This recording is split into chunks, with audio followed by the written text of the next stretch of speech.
Assalamualaikum warahmatullahi wabarakatuh. My name is Warisatul Husna, and today I would like to make a video and explain about conversation analysis. So we have three learning focus, which are the definition of conversation analysis, and then the history of conversation analysis, and the last one about the core assumption of conversation analysis. So let's get started with the first one. So the definition of conversation analysis. So from my understanding, and after I read the book, so I got the point that conversation analysis is about how we communicate with each other in everyday life, and then the way we communicate in everyday life. So it's not just about the conversation, the simple simple sentences or the simple conversation. Like maybe we think that the conversation is just a floated way, don't have a specific meaning. Let's say hi. So we at first I think hi it's just the expression to talk to someone in a new day, or someone new to start a conversation. But in conversation analysis, hi is more than that. So they have like invisible meaning in every conversation. So for example, in a conversation of two person, like the first person said, "Hi, how are you?" and the second person said, "Hi, I'm fine. How about you?" And she or he replied, "Yeah, of course, I'm fine too." And then in that conversation, we can see just a simple conversation, but it can be more than that if we analyze the expression of the people, and then how the mood of the people when saying that, like the tone of people when says every word. And then we can see also the choice of word of the people. Yeah, it's a little bit about conversation analysis that I know. And let's move to the history. So the history of conversation analysis is start from the 1960, when someone named Harvey Sachs. So he interest in telephone, like conversation people in a telephone and in a recorder audio or something. So he listened to that audio again and again. So and then he found the patterns, the we can say the invisible patterns when people have conversations. So maybe a little pauses when they are talking, and then how the people say oh, huh, like the simple like simple expressions. And then Harvey Sachs is influenced by the sociologist names, I forgot the name, but he popular with his ethnomethodology. So the so the conversation analysis influenced by the ethnomethodology. Let me explain a little bit about the ethnomethodology. So ethno means people or human, and then methodology means a method. So ethnomethodology is a study of the method, how people use how people let me repeat again. So ethnomethodology is the study of the method of everyday people life. So the professor or the expert interest to analyze people, especially ordinary people. So she or he is not a professor, not a philosopher, so just an ordinary people.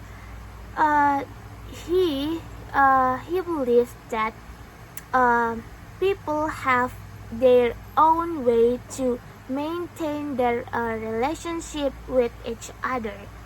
So he analyzed that structure, they have a mechanism to maintain their relationship with others. We all know that in every group of people or every organizations, every people have a different way to talk and different way to express themselves. So I think it's about the ethnomethodology, a different organizations or different group of people can have their uniqueness way of speaking or having a conversations. So after the history, we can move to the assumption core. So we have three. The first one is order. Order is produce orderliness. So what that means? So order or the way we speak to each other can build it cannot build automatically. So after we talk and people reply to our expression or our speaking, so they can build the mood of the conversation. So the conversation, the quality of the conversation can influenced by the way two people having a conversations. So for example, the first people say hi, and then the second person say hi again with a smile in their face. So they can having a conversation continuously, and they can, if they have a same interest, they can having a long conversation. But if they cannot understand each other, so the conversation will end in that high. And the second one, we have order is produced and then occasioned situations. So I'm not sure. I think it's order is produced, occasions, and situations. So what that means, when we are talking to other people, it depends on the situations and to whom we talk to. We have two situations. For example, the first one speaking with our teacher, and the second one with our friends. With our teacher, we can have a polite one, a polite way. For example, the teacher asks a question about, do you know the answer? And we can say, yes ma'am, it's on the page 5. But if our friends ask the same questions, we can just say, it's on the page 5, I think. More informal.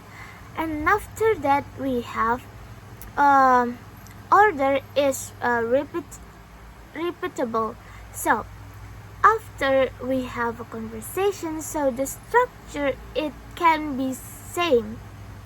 For example, if we have a conversation with a new person, we can say hi and then have a small talks, and then in the other day, or maybe tomorrow, we have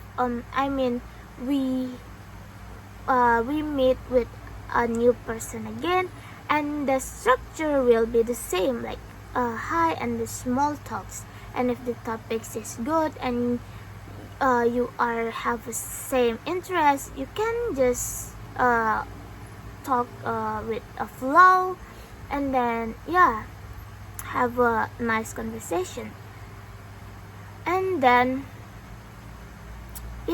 it's so the conclusion is the first step, or the first assumption. We can build the mood of the conversation. After that, we have a nice conversation with others. We know who they are, and then we know the situation, we know the context, so we can comfortable speak with others. And after that, we just have a structure, like repeated. The situations will be repeated.